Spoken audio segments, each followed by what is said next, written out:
আপনারা ইতিমধ্যেই জেনেছেন যে কি বিষয়ে আমরা কথা বলতে এসেছিলাম। আমাদের দাবিগুলো খুবই স্পষ্ট ছিল যে আমরা আসলে কি চাই। সারা দেশ দেখেছে যে শাহবাগ থানায় কারা মব তৈরি করেছে, কারা হামলা করেছে এবং সেটাতে নেতৃত্ব দিয়েছে কারা। ছাত্রদল তার সন্ত্রাসী কর্মকাণ্ডের মাধ্যমে আবারও আমরা আশঙ্কা করছি যে তারা এই ক্যাম্পাসে তাদের দখলদারিত্ব ফিরিয়ে নিয়ে আসতে চায়, যেমন আমরা আগের রাজনৈতিক কালচারে দেখেছি।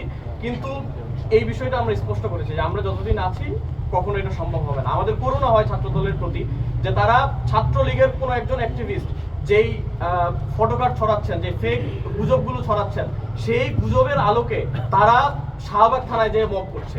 এটা কি ধরনের লজ্জাজনক পরিণতি ছাত্রদলের জন্য, এটা আমরা উপলব্ধি করি, তারা উপলব্ধি করেন কিনা আমরা জানি না। দুঃখজনক বিষয় আরেকটা, সেটা হচ্ছে যে বিশ্ববিদ্যালয় প্রশাসন কয়েকটা তদন্ত কমিটি গঠন করেছিল। তারা 24 ঘন্টা 48 ঘন্টা এই ধরনের সময় বেঁধে দিয়েছিল। আজকে প্রায় 96 ঘন্টা পার হয়ে যাচ্ছে। অধিকতর তদন্তের জন্য তারা সময় চেয়েছে বা সময় তারা মনে করছে যে সময় দরকার, কিন্তু এই বিষয়টা ভিকটিম বা যেই দল ভিকটিম হয়েছে তাদের কাউকে স্পষ্ট করার জন্য প্রয়োজন মনে করেনি। কিন্তু আমরা দেখতে পাচ্ছি যখন তাদের কাছে যে আমরা জবাব চাচ্ছি তখন তাদের জবাব হচ্ছে যে তারা অধিকতর তদন্তের জন্য সময় চায়।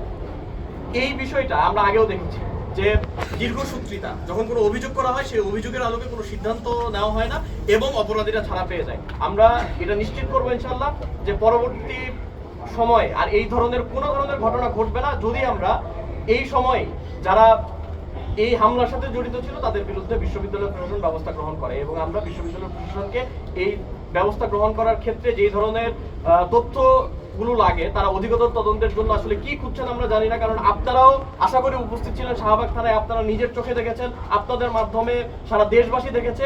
আমরা আজকে এখানে আপনারা দেখবেন যে আমরা প্রত্যেকটি ভিডিও ফুটেজ সহ এবং তাদের পরিচয় সহ আমরা বিশ্ববিদ্যালয় প্রশাসনের কাছে জমা দিয়ে এসেছি। আমরা এখান থেকে বলতে চাই যে যদি এরপরও তাদের অধিকতর তদন্তের প্রয়োজন হয় এবং তাদের আরো সময়ের প্রয়োজন হয়, তাহলে আমাদের ধরে নিতে হবে যে তারা এটার আসলেই তদন্ত চায় না এবং তারা এটার প্রতিকার বা এটার যে বিচার, সেই বিচারের ক্ষেত্রে তারা আসলে তাদের যে উদ্দেশ্য সেই উদ্দেশ্য সফল হয়। আমরা আশা করব যে বিশ্ববিদ্যালয় প্রশাসন এখানে তার যে সদিচ্ছা সেটার পরিচয় দিবে এবং সেটার মধ্য দিয়ে যারা এই ধরনের ন্যাক্কারজনক ঘটনার সাথে জড়িত ছিল, এই ধরনের হামলার সাথে জড়িত ছিল, তাদের বিচারের আওতায় নিয়ে আসবে। আমরা আশা করছি যে আমরা সেটা বাস্তবায়ন করতে পারবো এবং জাতির দর্পণ হিসেবে আপনারা যারা রয়েছেন, আপনারাও আপনাদের জায়গা থেকে, যেহেতু সাংবাদিক যে ভাইয়েরা রয়েছিলেন তাদের উপর হামলা করা হয়েছে, আমরা আপনাদের কাছেও প্রত্যাশা করব যে আপনারাও এক্ষেত্রে যে ভূমিকা পালন করা দরকার সেই ভূমিকা পালন করবেন। আপনারাও দীর্ঘক্ষণ ধরে অপেক্ষা করছিলেন। সবাইকে ধন্যবাদ জানিয়ে শেষ করছি।